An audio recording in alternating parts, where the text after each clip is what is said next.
Kami ingin isu terkait dengan kesejahteraan guru harus masuk dalam peta jalan pendidikan Indonesia 5 tahun yang akan datang. Saya menyuarakan ini keras di publik supaya publik tahu bahwa alokasi anggaran 20% pendidikan yang itu setara dengan 580 triliun, 75 triliunnya menjadi dana desa. Jadi dana desa itu diambil dari dana alokasi pendidikan. Saat bersamaan, di saat kita mengalami pandemi COVID ini, kami dan Kemendikbud sedang menggodok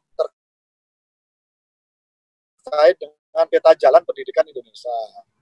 Yang narasi besarnya menyangkut soal itu.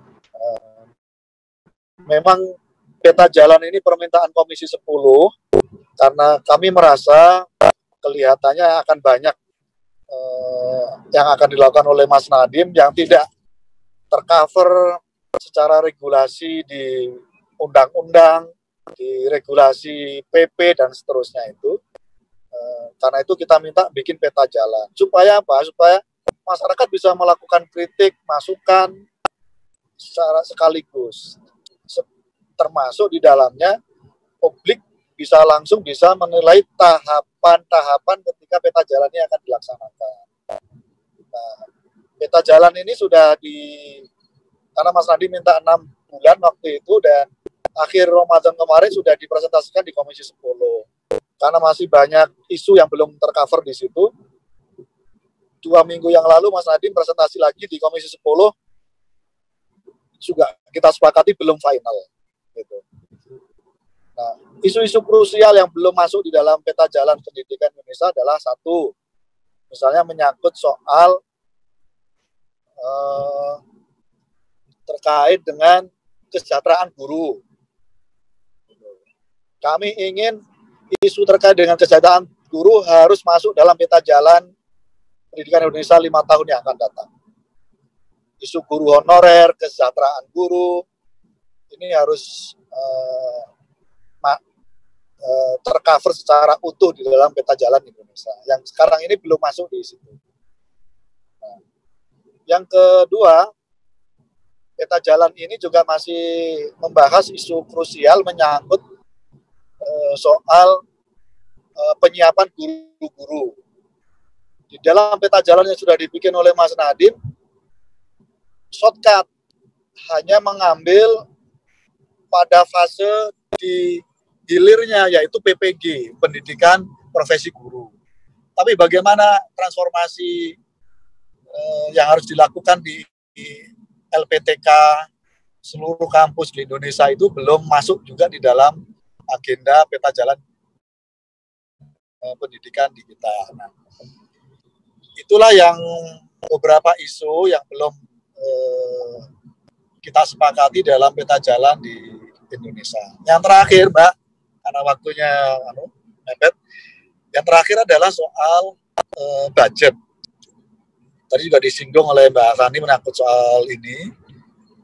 Saya menyuarakan ini keras di publik supaya publik tahu bahwa alokasi anggaran 20% pendidikan yang itu setara dengan 580 triliun itu tidak sepenuhnya didedikasikan untuk fungsi pendidikan.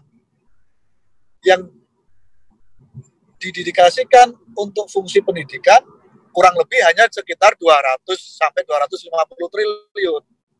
Artinya sisanya hampir 320-230 triliun itu belum pasti, hampir pasti itu tidak digunakan untuk fungsi pendidikan. Sebagai contoh misalnya, salah satu komponen dari 20% itu yang 580 triliun itu adalah 75 triliunnya menjadi dana desa.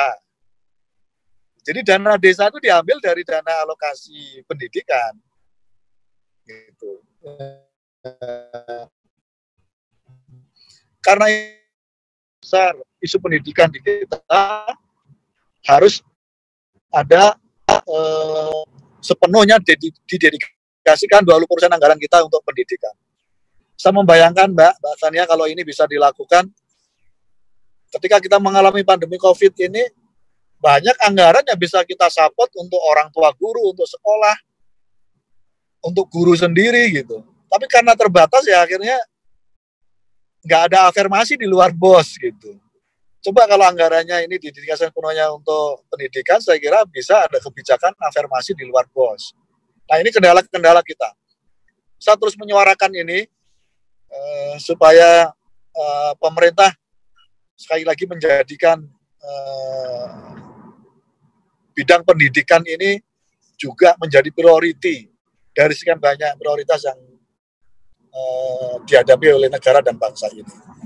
Jangan sampai pendidikan malah di nomor 200-kan dari sekian banyak yang semestinya harus utamakan untuk pembangunan anak-anak muda Indonesia di masa yang akan datang.